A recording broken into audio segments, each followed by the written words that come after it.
ఇండిగోకి చెందిన ఎన్నో విమానాలు క్యాన్సిల్ అయిన విషయం అందరికీ తెలిసిందే.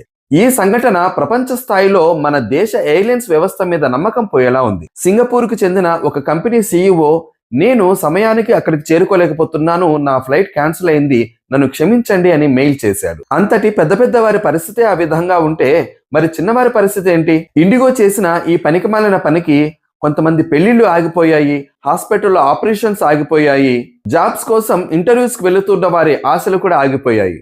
అంతేకాదు కొంతమంది చనిపోయారు కూడా. ఇలాంటివి ఎన్నో జరిగాయి.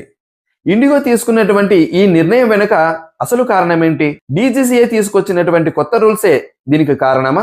నిజానికి కానే కాదు అంటున్నారు విశ్లేషకులు. ఈ ఇండిగో విమానాల క్యాన్సల్ల వెనుక ఉన్నటువంటి అసలు కారణాన్ని మనం ఇప్పుడు ఈ వీడియోలో తెలుసుకుందాము. ఇలాంటి మరిన్ని వీడియోస్ కోసం సబ్స్క్రైబ్ చేసుకోండి. ఇప్పుడు ఒక్కొక్క పాయింట్ వైజ్ గా జరిగిన విషయం గురించి తెలుసుకుందాము. పాయింట్ నెంబర్ 1, ఫ్లైట్ క్యాన్సల్ వల్ల అసలు ఎందుకు ఇంతమంది ఎఫెక్ట్ అయ్యారు? దీనికి కారణం ఏంటంటే, ఒక ఫ్లైట్ ఒక చోట క్యాన్సిల్ అయిందంటే మరొక చోట కూడా దాని ఎఫెక్ట్ పడుతుంది. ఎగ్జాంపుల్ గా హైదరాబాద్ నుండి ఢిల్లీకి ఒక ఫ్లైట్ వెళ్ళింది అనుకుందాము. ఆ ఫ్లైట్ ఢిల్లీలోనే ఆగిపోదు. ఢిల్లీ నుండి ముంబై నుండి చెన్నై, అలా అటు ఇటు తిరిగి మళ్ళీ హైదరాబాద్కి చేరుకుంటుంది. ఈ విధంగా ఒక ఫ్లైట్ క్యాన్సిల్ అయిందంటే ఆ ఎఫెక్ట్ మిగతా ఏరియాస్ లో కూడా పడుతుంది. ఒక ఫ్లైట్ క్యాన్సిల్ వల్ల ఇన్ని చోట్ల ప్యాసింజర్స్ ఇబ్బంది పడ్డారు అంటే మరి కొన్ని వందల ఫ్లైట్ల క్యాన్సిల్ వల్ల ఎంతమంది ఎఫెక్ట్ అయి ఉంటారు? అందుకే ఇండిగో ఫ్లైట్ క్యాన్సిల్ వల్ల ఎంతో మంది ఇబ్బంది పడ్డారు. Point number 2, IndiGo flight cancel అయితే వేరే ఎయిర్లైన్స్ ఫ్లైట్ కి వెళ్ళొచ్చు కదా అనొచ్చు. కానీ మన దేశంలో ఉన్నటువంటి ఎయిర్లైన్స్ చాలా అంటే చాలా తక్కువ. అందులో ఇండిగో ఒకటి. ఇండిగో ఒక్కటే భారతదేశంలో ఉన్నటువంటి ఎయిర్లైన్స్ లో 63% ఆక్యుపై చేసింది. అంటే రోజుకు ఇండిగో ఎన్ని ఫ్లైట్స్ ని నడుపుతుందో మీరే అంచనా వేయండి. అలానే ఇండిగో ఫ్లైట్ టికెట్స్ కూడా తక్కువగా కావడం వల్ల ఎక్కువగా ఇండిగోని అందరూ ప్రిఫర్ చేస్తూ ఉంటారు. నిజానికి అదే ఇండిగో ధైర్యం కూడా. డీజీసీఏ తీసుకొచ్చినటువంటి కొత్త రూల్స్ కూడా దీనికి కారణం అంటున్నారు. కానీ ఇండిగో తగ్గేది లేదు అన్నట్లు వ్యవహరించడం వల్ల ఇప్పుడు బొక్కబోర్ల పడింది. ప్రభుత్వమే మనల్ని అడుక్కుంటుంది అనుకుంది ఇండిగో. పాయింట్ నెంబర్ 3, డీజీసీఏ తీసుకొచ్చినటువంటి కొత్త రూల్సే ఇండిగో ఫ్లైట్స్ క్యాన్సిల్ అవ్వడానికి కారణం అనుకుంటున్నారు అందరూ. కానీ అసలు కారణం వేరే ఉంది.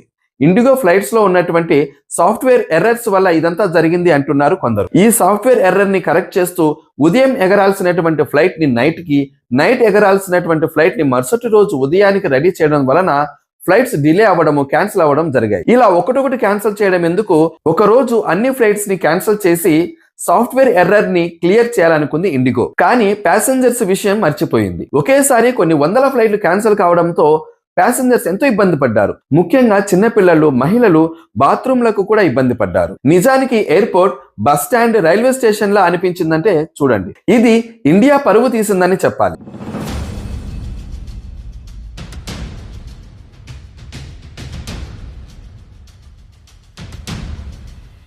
పాయింట్ నెంబర్ 4, ఇండిగో సంస్థలో ఉన్నటువంటి పైలట్ల సంఖ్య కూడా చాలా తక్కువ. వీరికి జీతాలు కూడా సరిగా ఇవ్వట్లేదని ఇంకో వాదన ఉంది. పైలట్స్ ఇంకొక ఎయిర్లైన్స్ కి షిఫ్ట్ అవ్వడానికి కూడా వీలు లేదు. ఎందుకంటే ఒక కంపెనీ ఇంకొక కంపెనీతో ఒప్పందం చేసుకుంది.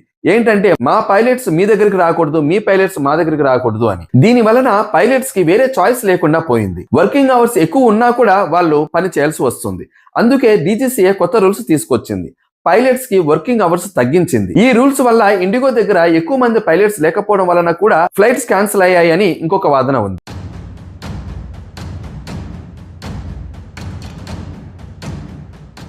పాయింట్ నెంబర్ 5, దీనికి ప్రభుత్వం తీసుకున్నటువంటి నిర్ణయం ఏంటి? ఇండిగో మీద ఎలాంటి చర్యలు తీసుకుంటుంది? ఇండిగో ఫ్లైట్స్ క్యాన్సిల్ వల్ల ఎవరైతే ఇబ్బంది పడ్డారో వాళ్ళందరికీ కూడా టికెట్ డబ్బులని రీఫండ్ చేయడానికి ఇండిగో ముందుకు వచ్చింది. కానీ కేవలం టికెట్ డబ్బులు మాత్రమే రీఫండ్ చేస్తే సరిపోదు. వారు పడ్డ మానసిక వేదనకు కూడా మీరు పే చేయాలి అని ప్రభుత్వము ఒక్కొక్కరికి 10,000 ఇవ్వాలని నిర్ణయించింది. దీనికి సమాధానం మీరు 24 గంటల లోపు చెప్పాలి అని ఇండిగోకి ప్రభుత్వము ఆర్డర్ వేసింది. ఈ విమాన శాఖకు చెందినటువంటి మంత్రి రామ్మోహన్ నాయుడు గారు 24 గంటల లోపు మీ సమాధానం రాకపోతే మీ స్లాట్స్ అన్ని కూడా వేరే ఎయిర్లైన్స్ కి కేటాయిస్తామని ఇండిగోకి హెచ్చరిక జారీ చేశారు. ఇది ఇండిగోకి పెద్ద దెబ్బే అని చెప్పవచ్చు. ఇప్పటికే ఇండిగో సంస్థ మీద ప్రజలకు నమ్మకం పోయింది. షేర్స్ కూడా పడిపోయాయి. ఇప్పుడు స్లాట్స్ వేరే ఎయిర్లైన్స్ కి ఇవ్వడం ద్వారా వీరికి కోలుకోలేని దెబ్బ పడుతుంది. ఈ విషయం మీద ఇండిగో సంస్థ ఓనర్ ఇప్పటికే బహిరంగ క్షమాపణలు కూడా చెప్పారు. ఈ వీడియో మీకు కొంత ఇన్ఫర్మేషన్ ఇచ్చిందని అనుకుంటున్నాను. ఇలాంటి మరిన్ని వీడియోస్ కోసం లైక్ చేయండి, కామెంట్ చేయండి, సబ్స్క్రైబ్ మర్చిపోకండి.